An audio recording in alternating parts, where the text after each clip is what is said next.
What's going on, guys? It's Corleone from LiteCast Studios. Welcome to today's video. Welcome to episode 2 of the 8-bit retro or retro 8-bit video game animation series. In this video, we're supposed to show you how to do the background and foreground of the animation. This is really important. But before we get to that, I want to show you guys how to fix a problem that people were having with these sprites. So we go to sprites, retro, blah, blah, blah, blah, blah, monster, skeleton animation.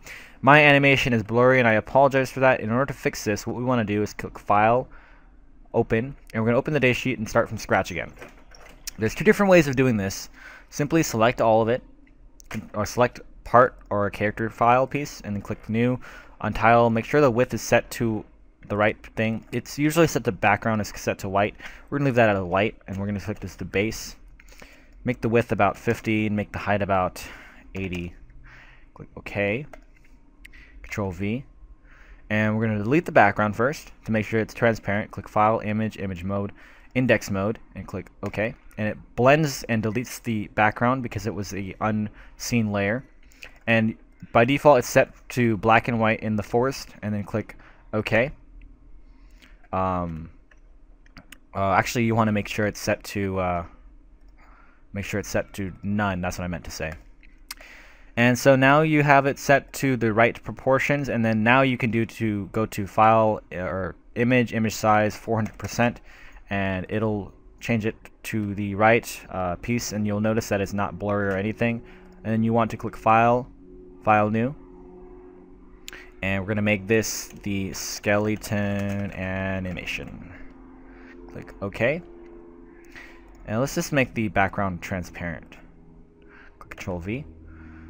And we're going to change the canvas size a little bit larger, or so you can work with the other pieces that are larger than that. So this is going to be 180 by 200. It's like a block, really. And then we're going to repeat the process by clicking Alt-Control-Z. If you guys have problems with that, look at the keyboard. It should show you what each means. Alt-Control-Z is backwards and backwards. Just repeat it until you get to the white background again. We use that as a reference, and then you just do that. Control C, paste it into there, delete the background, go to Image, Image Mode, Index Mode, click OK, make sure it's set to none, click OK, Image Size, percent, 400%, click OK. Control A is to copy or select all or do this, whatever works. Control V is to paste, and then repeat. Alt Control Z. Now it's a little tedious to me to do this way, so the best way to do it is simply by keeping it RGB color mode and doing it a different way. So click Control C, copy a piece of an animation, Control V, paste it, undo the background to make sure it's transparent, and then we're going to go Image Size. We're skipping going from the mode. Instead of going from RGB to index mode, we're going to leave it in RGB mode. Go to Image Size. Go to 400% just like the other one, or whatever size you want it to be, and you'll notice that this goes blurry. But in order to not make it blurry, we go to percent, 400 or whatever, and then you go to nearest neighbor. Nearest neighbor preserves the hard edges. Bicubic does not preserve the edges, and we're going to click OK. And you'll notice that it doesn't get blurry. Voila! It's a lot quicker. Control V to paste, and then repeat that. Control C, Control V, or I'm sorry. Alt Control V or Z first, and then paste it. Control C, Control V to paste it. Delete the background. Go to Image Size 400%, and change it to nearest neighbor. Click OK. Control A to copy. Control A to select all. Control C to copy. Control V to paste, and repeat that until you get to 30 layers, and that's it. So, if you guys have any questions about doing that correctly, I pretty much covered all of that to kind of go back to what we were talking about before. But if you guys still have questions or still having problems, please let me know. That's pretty much the only ways you can really get the edges preserved correctly without it looking blurry. Leave your questions in the comments below, or feel free to private message me on my YouTube account, sending me a message or whatever. And now let's get to episode 2. So, welcome to episode 2. In this episode, we're going to be talking about the background and the foreground, and I'll show you guys what I'm talking about right here by going to our local disk and finding where our file is saved. I have it saved over here, preview. And you'll notice that the background is behind him. He has a tree in the background, and he also has trees in the foreground to make it look a little bit cooler and allow a bit more depth. You'll also notice the background has a little bit of a blended in background with a bunch of stars and moving clouds. You'll notice that they're standing here, right here, and they're suddenly somewhere else over here. So everything moves, and also the tile set at the bottom repeats itself. You'll notice that some of these pieces kind of repeat themselves and they look a little bit different. But that's because what I did was I basically got one piece of a tile and I duplicated it, just like in regular retro animations where they have a little piece. So we're going to click File, Open, and we're going to find a tile set. And we're going to find the data sheet with all the tiles and do this from scratch. First, we're going to go and change the percentage to 400% because I like being in 400%. And scroll to find where we have our piece saved. Right here, we have this little chunk that's very nice to use because you can break it in half and take each piece off. So you can get it right here, you can get it right here, and so on and so forth. So we're going to select it correctly. Make sure it's selected correctly. There we go. And we're going to go all the way from that end to that end and that end to that end. And then we're going to click Control C, File New, make it the exact same as the other one. We're going to leave it as untitled, doesn't really matter, and paste it. So now the image is very small, and if we change the image size to 400 or 200 or 150%, which I like doing, it's going to be blurry. And it doesn't look that blurry right now, but in order to fix that, you just go to Image, Image Size, Nearest Neighbor, Percent, 150, just like I told you in the beginning of the video, and click OK. And there you go. Now we're going to select the entire piece, or actually we're going to select a piece of the entire piece to start working on. So I guess we're gonna Control C, Control V by first clicking a new file and clicking the width to 1300. Now the reason why I said 1300 not 1200 is because if you go to the animation and you go to composition, it says 1280. And when we work with this, we don't want the edge to be exactly on this edge. We want a little bit more playroom so we can work with it a little bit and conform the tile to wherever we want it to be and do that. So what we're going to do is make sure it's 1300 by 48, and we're going to make this called dirt ground 1300 by 48, and we're going to click make sure it's set transparent, click OK, and we're going to paste it, Control V. Now we have our middle piece, and we're going to work off to the edge this way, and we're going to work off to the edge on the other way too. So in order to make our edge, we're going to find a little piece. We're going to zoom in this to about 300%.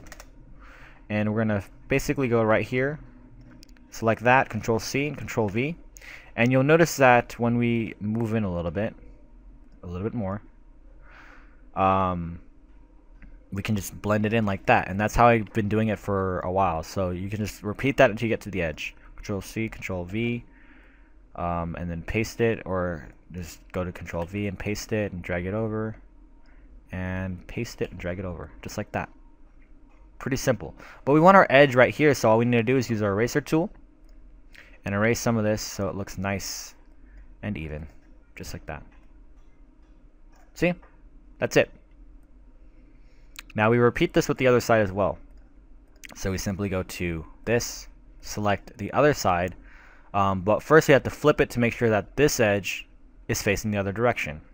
And we want to flip it horizontally and not vertically, because if we flip it vertically, the bottom will be on the top, and we don't want that to happen. So we're going to flip it back, and we're going to change it to horizontal. Congratulations, you flipped it correctly on the other side. And then we repeat the process here. Control C, select the middle part so it doesn't stick out. You can blend it in easier. Control V, and drag it over. Some people may have problems with this if it's selected as transform tools. You don't want transform tools on, so just make sure you can drag it over and then move over a little bit, and Control V to paste it, and then just repeat and repeat, just like that, and repeat. And again with this, you want to have a little bit more playroom. You simply can just erase a little bit But I managed to get this perfectly aligned.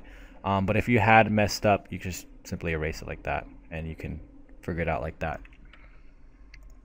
So now we have our entire tile set. If we zoom out to 100%, you'll notice that everything looks nice and even. You have the edges on one side and the edge on the other side. Actually, I want to move this over a little bit more. And yeah, that looks fine too. And then we're going to save this as 1300 by 48 PNG file. And we're going to overwrite this one. Click OK. Now we have successfully created a tile set that we want to import into After Effects. And we can work with this here. We find our skeleton animation, find a part of it, and you'll notice that we're going to run into a problem when we drag it over. We have this at the bottom, but our tile is all the way up, our character is all the way up here. So that's going to be a little bit of a hassle to work with. But in order to solve this problem, we zoom out, we select the entire sequence, just like that, and we move it down, just down there to where he is, and have him walk on it. And there you go. We fixed the problem. Just like that. Pretty easy to fix. Simply select the entire canvas, get the Y position, and drag the character down to where the tile set is, and you solve your problem. If you select a single piece and you drag it, it's gonna jump and stuff like that, as you'll see here. He jumps down a little bit, and you don't want that to happen at all.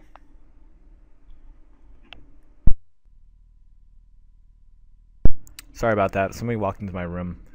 But anyway, we're gonna fix it by that's pretty much it. So there, you fix the problem, and now now we can go on. We can go on and make the foreground and the background, and make that nice and snug.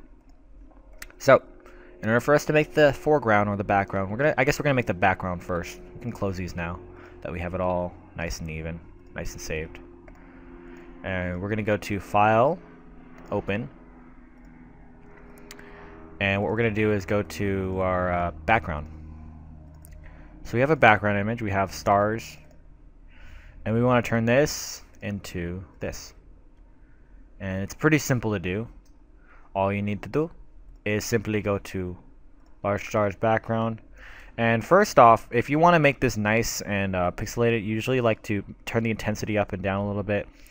And work with that. So I like the intensity a little bit higher so you can see the background a little bit nicer. But what we want to do is go to Filter, Artistic, and then we want to find Fresco.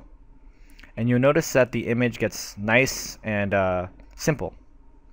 It's not too much, not too little. And you can change the intensity of the stars, possibly add a little bit more or add a little bit less. And that looks just fine to me. So now we've removed a couple of stars, but it doesn't look like too many stars to distract you and too little stars to keep you away from making it look like it's a night scene. So that's pretty much it to making the star background. If I went too fast, again, go to Levels, make sure you have the level set correctly, click OK. Then go to Filter, Artistic, and then make sure it's set to Fresco. And you have a nice dreamy star background, and you can adjust the details there, just like that. So we're going to click File, Save. And we're going to delete this one and replace it. Now, what we want to also do is make the next piece, which is the mountain background. So what you'll notice here is we have a nice little background, and what we really want to do is turn it to this with a little bit of darkness at the bottom and darkness at the top. And we also want to have a little bit of a blur on it to make it a little bit more dreamy looking as well. So in order to do this, what we want to do is basically go to Control, Levels, and we want to level this out to make it a little bit darker here. So it's going to look more like a night scene. We don't have to mess with the top part. It's going to be too dark if we do it that way. And we want to bring it down to about there. 0.5. Click OK. Then what we want to do is get our gradient tool, which is not by default. It's set to paint buckets. Hold the key down and select gradient. And then what we want to do is make sure this is set to transparency right here. And click OK. And then we want to make sure that this is set to black here. So that's going to become darker about there. And we want to make it look a little bit even here. And then we want to what we want to do is delete the top part right here. So what we're going to do is get to our magic eraser tool and delete this part, just like that. That looks good right there. And then we want to delete the stars as well, simply by going to the eraser tool and just remove these little particles here and there. And we have a nice even piece, but we want to make it darker here and we want to make it a little bit blurry. So all we need to do is simply go to the gradient again, make it a little bit more faded here, possibly like right about there. Takes a little bit of time. There we go, right about there. Doesn't look too bad. Now what we want to do here is add a little bit of a blur. So filter, blur, and then we want to add a, I believe a Gaussian blur. And we want to change the intensity a lot less. And that looks just about right to me. So it looks pretty close to what we had before. And now we can save this file, save as. Oh, I saved it on the wrong piece. Anyway, file, save as, mount, background, edit, and click OK. Oh, the file's open in another one. File, save as, and replace that one. There we go. So now we have our background and we have our mountain ranges and our sky. So now we want to import that also into the background as well. So we're going to go to File, blah, blah, blah, blah, blah, Backgrounds, 2D, Stars, and Mountain Edited. Now we have these. I don't know which one's the right one. I believe I accidentally did the both. There we go. Okay, so now we have that, and we're going to drag that over. It's really big. I'm going to drag it down a little bit to a nice even point. And what we're going to do is make sure that this is behind all of that. Want the skeleton to be in front, or do we want him to be behind? I kind of want him to be behind the foreground. And if we fit up to 100%, it will look just fine. It won't look too much different. But yeah. And then we want to add the mountain background. So we're going to drag this, simply do that. The background, we want to make this a little bit larger. Just like that. It's blurry, it's fine. And if you zoom in to about 100%, you'll notice that the character looks just fine. So now we have basically the background of the image, but what we're missing now is the trees. So now we're going to go back to Photoshop, and we're going to add in the trees. So we're going to click File, Open, and we found some trees, UI elements, sprites, retro, 2D, plants. There it is. Low and trees. We have trees. I have lots of them. And what we're going to do is select one of them. I'll also give this in the link description as well. Control C, File, New. Yep, Control V. And we're going to delete the bottom part, get rid of the pot. Just like that. Pretty easy. And just like that. Pretty much it. And we can kind of make it a little bit finer so that when we work with it later, it's not going to look too rough and it's not going to look too ridiculous. That looks pretty good. You even have a little bit of dirt there, it looks fine too. Then we're going to save that. Save as tree 1. Save as PNG, click OK and save.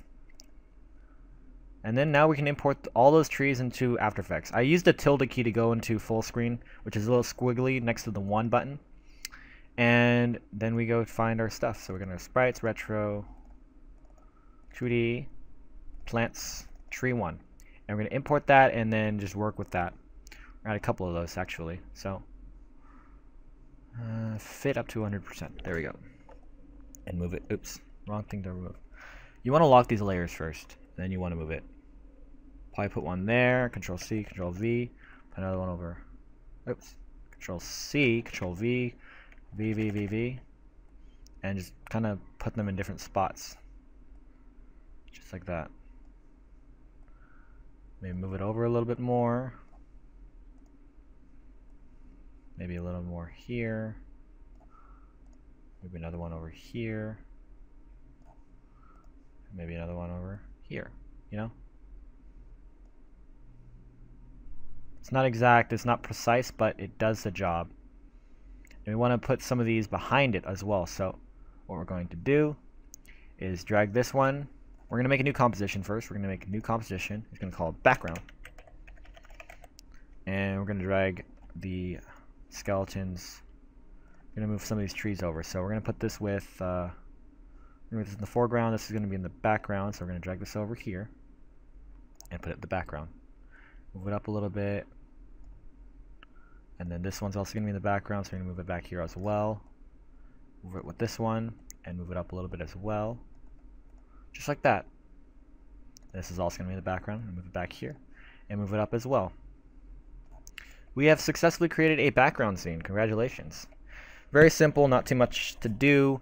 And all we need to do to group these correctly is simply select all these files, and Control-C, and background. And make sure you select it that way. If you selected it the other way, which is the bottom to the top, you'd have to flip it. So this is what I'm talking about. Come on. Bottom to top, Control-C, Control-V. It'll flip this, and this will be backwards. And so make sure you go from top to bottom, and then paste it, and it'll go from, have the trees on top and the large stars and stuff on the bottom. And that should look fine just like that. And then you want to have the foreground. So now we're going to put these files in the foreground simply by clicking this, getting these trees, Control-C, or we can actually delete these now. Delete, and then we're going to drag this over and have the background right here. Delete these now, and that'll be fine. And I don't know what I'm doing. Hold on. Control X. Make the foreground, new composition, foreground, okay, and paste it. And we drag that over here, just like that. See? Pretty simple. And when he moves across the trees, and there you go. Now, what we want to do is make the clouds. So we're going to make a new composition with clouds. So sky, I guess, sky elements. And we're going to put a bunch of clouds in. We already have clouds, so what we're going to do is open them, import file, and we're going to find those clouds. Where are those darn clouds? Sky elements. Cloud and gust 1. Or gust 0. Delete. So you have to open Photoshop again. But yeah, before we start wasting too much time just screwing around, I guess, we're going to drag this down to about there. Nice. And Control-C, Control-V, V, V, V, or G, Control-V, V, V. Not too many, maybe 3. Let's kind of do that. A couple of those around here. And then I guess I can keep the clouds just like that, and then I can have it flipped. But I kind of want different sizes, so I'm gonna flip one. I'm gonna get 3 more layers. G. And I'm going to rename this one as rename this one flip cloud. Yeah, and then I'm going to rotate it. It was transform. Here it is. Flip horizontal. That's it. Okay, so I have the cloud correctly set. Maybe make it a bit lower, possibly like that.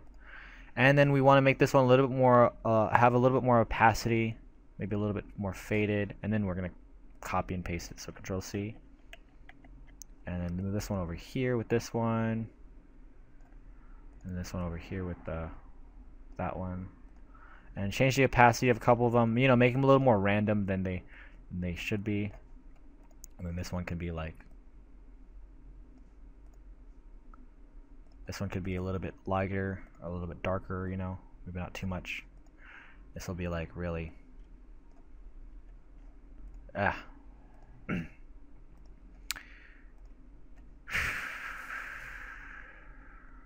Okay, that looks good, just like that. So I have a couple of clouds. Select a couple of them. Select all the clouds actually. Move them over a little bit more. That looks pretty good. And then what we want to do is group them together. So this one will be with this one. So this one will be parented to, I believe I can parent them with. And what we're going to do, really going to do, is make sure this is all set to the right. So this is going to be parented to foreground 1. This is also going to be foreground 1. So that way they all move together in sequence. And then this one, we should move them together. These will be cloud 0, and that's it. This will be on the bottom.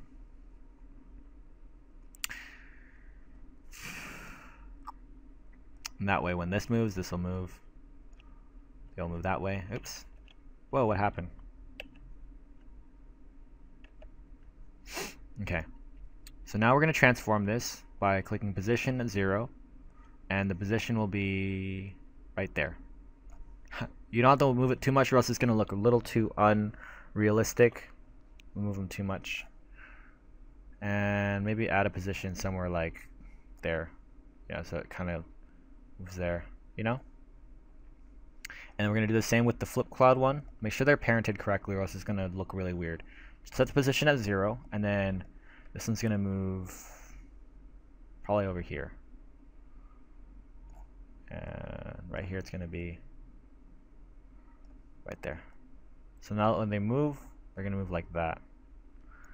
But we don't want them to move way too much, so we can undo that, change the position, and change the Y to about there. Okay. So that way it doesn't look like it moves way too much. Clouds right here looks like they move a lot too. So it's a lot of fiddling around. There. That doesn't look like they move too much now. They kind of move down and they kind of go in closer to him. But we don't want them that low actually. Or else the clouds are going to look really weird. Right? So, in order to fix that, right here we're going to move them. Delete this one.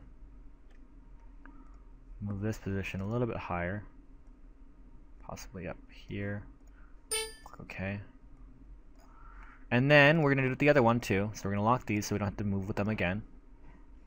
And right about there, select this piece.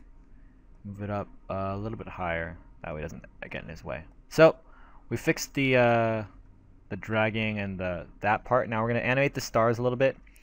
So in order to animate all these things, basically all you need to do is simply just move them around. And what we want to do here, actually, we want to put them all into one little piece. Control X, composition new, sky. I think I already had that made, actually. Yeah, I did. V. Now that I have that, I simply go to my sky element and then put them in the front. There we go. So now we have all 4 animations there. And then we gotta work with this a little bit. We're gonna animate the background. So we're gonna go to our background, transform, and we're gonna make the position from 0. Change the position from here, and literally move it like right there. Or, sorry, move it over to 25, and then move it down to right there. So that way, it slowly moves with the animation, but not that much actually, so move right there. There we go, see? So it slowly moves for 25 seconds. You don't even notice the movement really, it just kind of sparkles.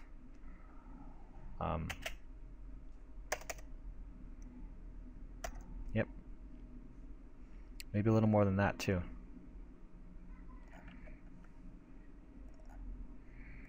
So delete it. Maybe a little more than that, and then that should be fine. There we go. Now we've animated that. I think that's pretty much all the stuff we wanted to animate for these pieces. It'll all move very slowly. Looks nice and animated. The stars move nice. And that's pretty much it for this video. There's a lot we did. If you guys have any questions, I apologize if I didn't cover them all the way. Let's do a quick review so we don't mess up. We have our skeleton animation that we've moved down a little bit simply by highlighting the entire canvas by going to our skeleton. Getting all the positions by zooming out, selecting all of them, and then moving down to where our tile set was. In order to make a tile set, we found a piece from opening them in the tile sets. Sprites, retro, 2D tile sets. We started from scratch and we renamed them and duplicated the layers correctly so that they work fine. In order to make our background, we simply found some mountains that we liked, like this, and we added some color correction and some levels to change the blurriness. We added a filter, artistic fresco, or I'm sorry, blur, Gaussian blur, and we changed the levels of that to make it a little bit blurrier and a little bit more dreamy. And then to make the stars, what we did was we got the stars, we saw what we liked, and we add a little bit of a filter. Maybe I maybe went to levels, made a little bit more translucent or a little bit brighter, sticks out a little bit more, and then I clicked OK. And then I went to filter, and then I went to artistic fresco, went to that, made sure fresco is nice and tidy, and I cleaned it up a little bit, changed the brush, added or removed a little bit of stars and stuff like that. And then I saved the file after I've made it as many stars as I liked, and then it turned into this file where it was nice, not too many, not too distracting in the background, and it was nice and even. Then what we did was we made some trees. So what we did was we got a bunch of trees, some sprite. We went to our file folder, plants, tree, and we found a tree. Control C, file new, okay, Control V, and we removed the pot, and then we cleaned it up a little bit at the bottom, make it nice, and it turned into our final product right over here, where we had the tree with the roots. And then we imported all those files into After Effects, and then we moved them over, and we created a different composition separating the background with the trees in the background and the trees in the foreground with the ground. And then we put all those files together, and then we animated each little detail, like the skeleton, and we also animated the stars by moving the position from different directions, from here to there. And we did the sky elements with this cloud from here to there. And we parented these together so that they would move specifically with these files. That way they moved in different directions, so it didn't look like they were, moving together, but they weren't moving separately either. And they moved just like clouds would. And all together, when the files put together, it looks really nice. And then when you animate the files together, I'll animate about 5 seconds of it so you guys see how it looks. And we go to tilde, and just like that. And then it moves with the file, it moves with the character, the sprite, and we got the background. It doesn't look too much, it's not too distracting. And we got most of the scene done. So that's pretty much the gist of the general idea of what we did today. So that's it. I hope you guys enjoyed this video. I hope it wasn't too long. I know it was a really long video, and I apologize for that. I had a lot of different problems, had to take breaks, so I'm sorry if you see a little bit of a skip or a skip in time and things like that. But other than that, that is episode 2. It's a little tedious and a little bit heavy on what we did today. But if you guys have any questions, please leave them in the comments below. Don't forget to comment and subscribe. Please leave your comments below. Please like my video if you liked it. And check out episode 3. We're going to be talking about UI elements, where we're adding the health bar, the score. It's not really hard. It's pretty simple things. And we're going to animate the go animation, the start bar, which is pretty simple. It's probably a really short tutorial. This is probably the longest tutorial so far. Other than that, this is LiteCast Studios, and I hope you guys enjoyed episode 2 of the Retro 8-bit video game animation series. See you next time.